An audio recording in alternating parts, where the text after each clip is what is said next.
so maybe a little bit louder. How is everyone doing tonight? There we go, that's a little bit better. My name is Matt from 96.5. Shut up. My name is Matt from 96.5 The Fox. I will be your host for this evening.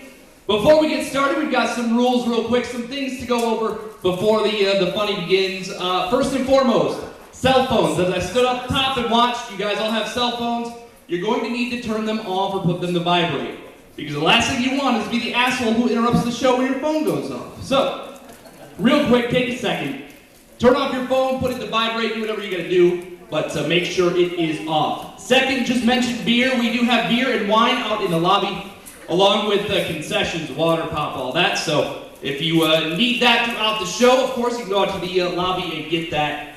Finally, a lot of great stuff happening at Dakota Stage, so make sure you go to DakotaStageLTD.com. Coming up next week, the flashback film series with the movie Scrooge, starring Bill Murray, which you can watch right here on this big screen. So go to DakotaStageLTD.com to get all the information on that, and make sure you check out the Facebook page. A lot of stuff there as well. So again, my name is Matt from 96.5 The Fox. I will be your host for this evening. You can hear me every weekday afternoon from 2 until 7 on 96.5 The Fox and online at 965thefox.com.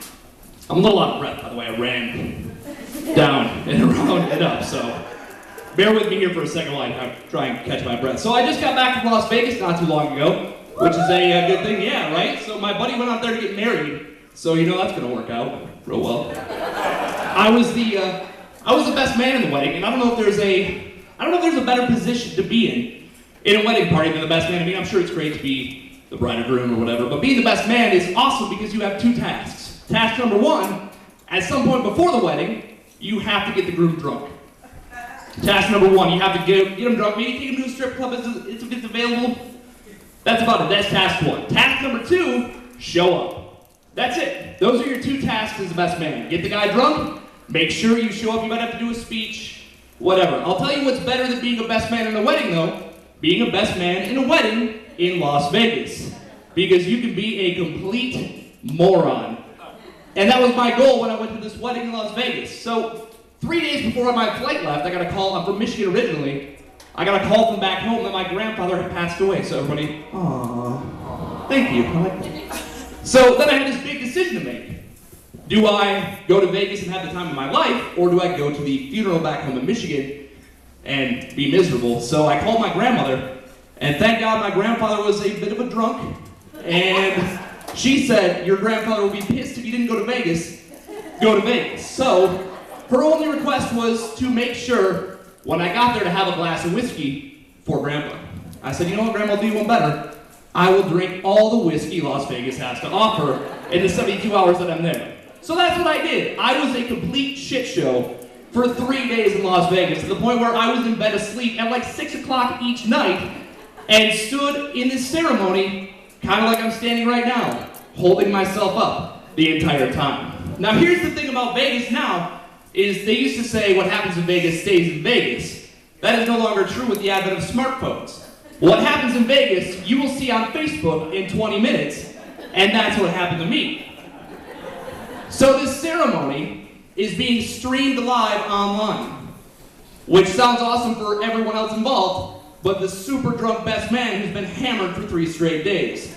So people around the country who couldn't make it to Vegas are watching live online at me standing there like this the entire time, which is absolutely horrible.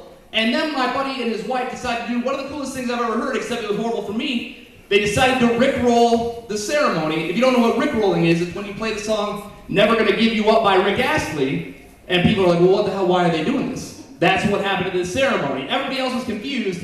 I was dancing at the end of the ceremony for everyone to see, and I know looking at me, I look like the most coordinated individual in the world, so you can only imagine how fucking stupid that looked across the country, because again, it was streamed live online. So, speaking of marriage and terrible decisions, I don't know if you saw this in the news this week, but Charles Manson, everybody's getting married. Let's clap for Charles. Congratulations, Charles. That's great, right? Good for him. You know who that's bad for? Every person who's single in the world. As a 31-year-old guy, every time I talk to my mom back home in Michigan, she decides to inform me of classmates that I have that are getting married, which is great for them. Again, congratulations, that's awesome. It makes me feel like absolute garbage because I am not yet married. So when I read this story that Charles Manson has a marriage license, he's getting married, I'm like, man, my mom is going to have a field day with this. This is going to be horrible. What do you say to your mom when she calls and says, so Charles Manson found someone, and you haven't? Like, what do you want me to do, Mom? Start a cult, kill a few people, get a swastika tattoo? Like, I decided, I think, when she does make that call, or when she does decide to call me out, I'm just going to keep slipping in helter-skelters throughout the phone call, just to see what happens. So if she gets a little weirded out, thinking that maybe I've decided to go the Charles Manson route in life, that maybe someday I'll find a wife and she'll be happy. And let's talk about Charles Manson's soon-to-be wife, by the way. She left her family at the age of 19 to live closer to Charles Manson, which is a terrible, terrible idea in and of itself. And you got to assume her family knew what was going on, but let's say that they didn't. Let's say that she said, hey, Mom and Dad, I want to move west.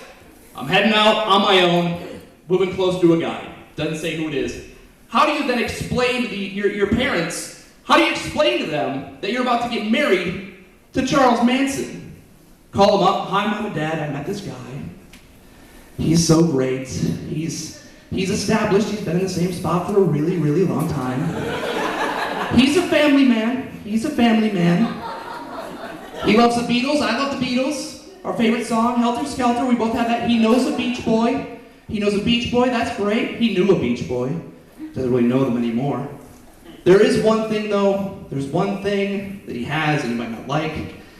He's got this tattoo on his forehead that you might not be a huge fan of.